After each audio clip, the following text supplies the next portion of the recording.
Hello, how's it going? I hope your week is going well so far. This is going to be a follow-up part 2 to my shell tricks video, shell tips and tricks. Because, you know, there's more tips and tricks to go through. There will probably be a part 3 at some point too. And, you know, as usual, feel free to leave more tips in the comments since I'm just going to jump through a bunch of random things rather than, you know, sticking and going fully through one thing just because I think, given the topic, it's probably more fun to have a 10-minute video going through a bunch of different things. So getting started, and I will link in the, I think it's called info card, the thing on the top of the screen. I will link the previous video so that you can see that if you haven't already seen it. Anyways, if I go ahead, the first thing I wanted to talk about is the keyboard shortcut Control-R, and that's just going to give me my history, and since I have FCF installed for a fuzzy finder, it's going to give me history that I can search through with fuzzy matching, so that's pretty useful. I figured this one was worth pointing out. I didn't want to dwell on keyboard shortcuts too much just because, well, A, you can rebind them, and B, it's probably easier just to read through documentation on them. So I will link documentation for the default bash shortcuts in the description, but really you can just rebind them to whatever you want. So that's pretty much the last thing I'm going to say about keyboard shortcuts, I think. The next thing I wanted to go over is a couple more special parameters. So first of all, the $$ actually just stands for the PID of the shell I'm currently in. So if I just echo $$, that's the PID of my current ZSH instance here. And the other special parameter is actually just going to be $_, and that's going to just give me the last parameter on the previous command. So it's just going to give me $$ again, meaning it's just going to give me the number again. I don't know, I guess I'll go into a directory here, test, and then, I don't know. Okay, yeah, I've got my dear. So if I did ls-la on my dear, the $_ of that is just going to be, you know, if I echo $_, it's just going to be my dear. I guess I could, you know, cd $_, and now we're in my dear. So that is $_, and if I just do man of bash quickly and search for special parameters here, you'll see there's a whole section on this, and there's plenty more that I have not covered between these two videos, so it's definitely worth reading about, and, you know, I might make another video covering more. Yeah, we've got positional parameters as well, so very useful. Anyways, the next thing I wanted to talk about is just I can cd to get to home without putting anything after. So my muscle memory is pretty much on cd and then tilde, cd space tilde. Since that does take you home, but easier, just use cd, and then I can cd dash to get back to the previous directory I was in. So I wanted to point out that you can just cd alone to get to home, just since I'm so used to doing cd and then tilde, and I need to unlearn that since it is 2 extra characters that I don't need to be typing. So that is that. The next thing I wanted to go over is apropos, since this was actually mentioned on a couple different videos, and I guess it should have been mentioned in my improving man pages video, but it's a useful utility just to look through the man page names and descriptions to search for a term. So if I just did apropos, and I don't know, Pac-Man, right?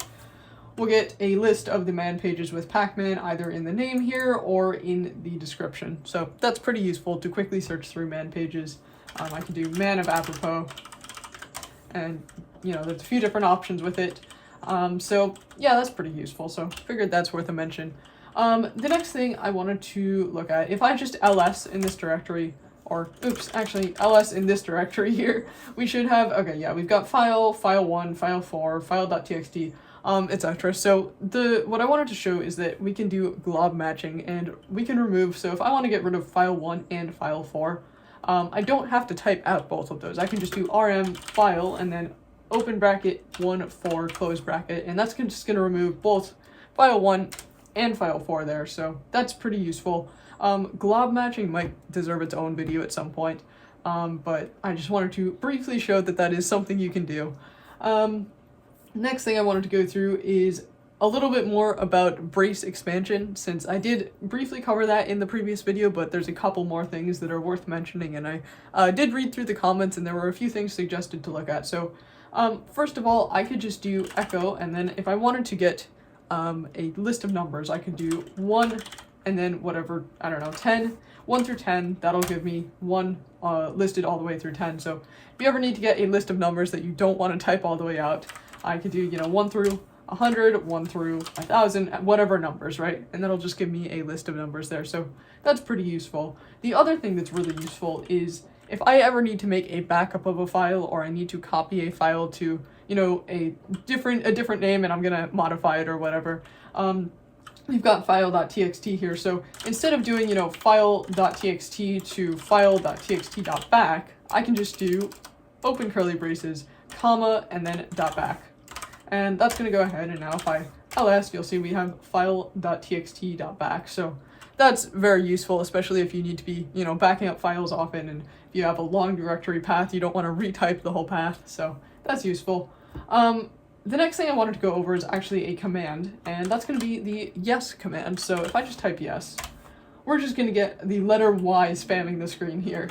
And if I look at the man of yes, it's just a utility to print the same string over and over until it's killed. So I could give it any string I wanted. By default, it's just Y for yes. You know, I could do yes, test, whatever, right? So if you ever need to be spamming a string, this is the utility for it. An example I thought of actually, so if I wanted to install or reinstall a package, if I just did like yay-s on, I don't know, yes, actually that's probably in core utils.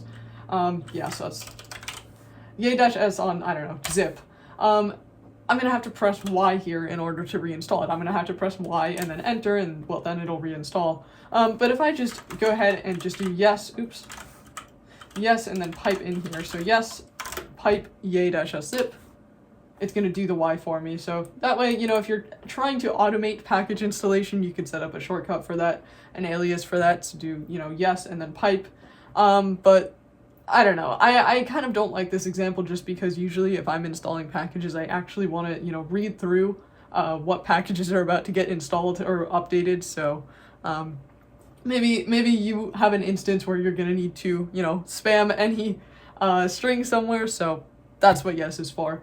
Okay, and the final two things I wanted to go over are both randomization tools. So the first thing is actually going to be, it's kind of exclusive to Bash and ZSH. I'm not sure if any other shells have this by default, so I don't think Dash or Fish or anything has it. Let me know if you happen to know what shells do and don't have it, but ZSH, which I'm in, does have it. So it's just $random as a variable. So if I just echo $random here, we're getting, all right, 30,000 and something, 22,000 and something, 28,000 and something, 713, 6,000 something, 12,000, and you can probably see, all right, I'm getting, you know, in up to the tens of thousands. I'm not getting, you know, 100,000 or a million or a billion. And the reason for that is that it's only going up to, I think it's 32,767, I want to say is the number. Let me check actually. Okay, yeah. 32,767, and that is not a random number actually. That is a very particular number because that's the maximum value of a 16-bit integer.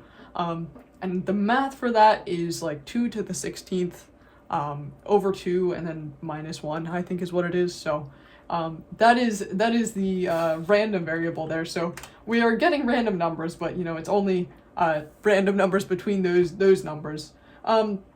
But we can do a couple things with this echo random if we just need, you know, some quick randomization for something. We could use some arithmetic with it. So we could do echo and then do random and then modulo 10 here.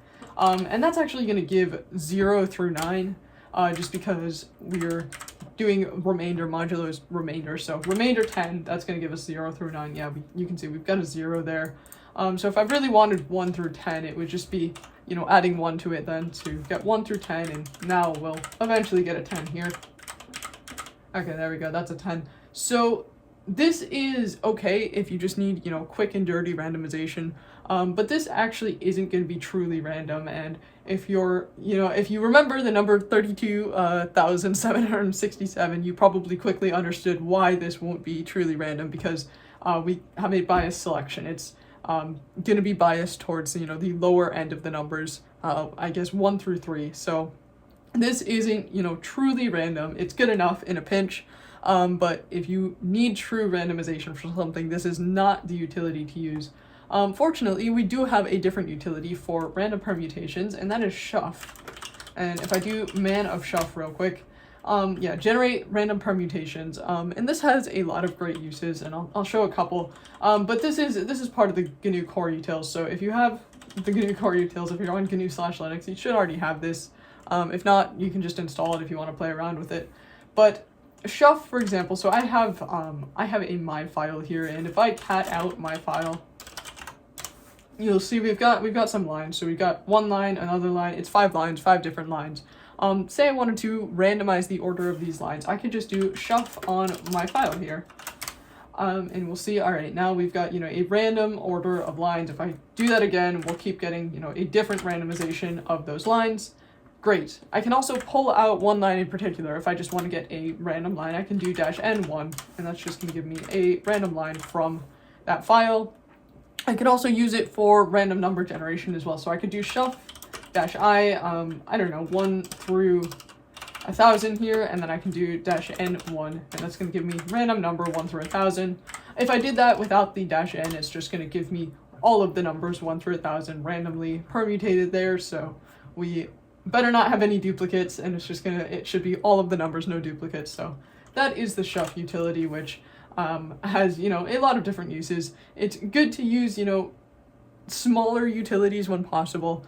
And I don't think there's anything wrong with, doing just echo random here. Yeah, 1 plus random over 10 or modulo 10 to get, 1 through 10. Even if it's not, perfect randomization, if you're just trying to get, quick randomization on something, I think it's easier to just use a smaller utility. But, if you are needing true randomization for something, make sure you're getting the, correct kind of randomization that you want. Anyways, that was some more random bash commands, random tricks, shell tricks, I guess. Hope you enjoyed this video. I will probably make another one of these. Feel free to comment, more tips and tricks that I did not mention, since there's, I'm sure, thousands that I didn't mention. So, yeah. Anyways, hope you enjoyed the video. I will see you next time. Peace!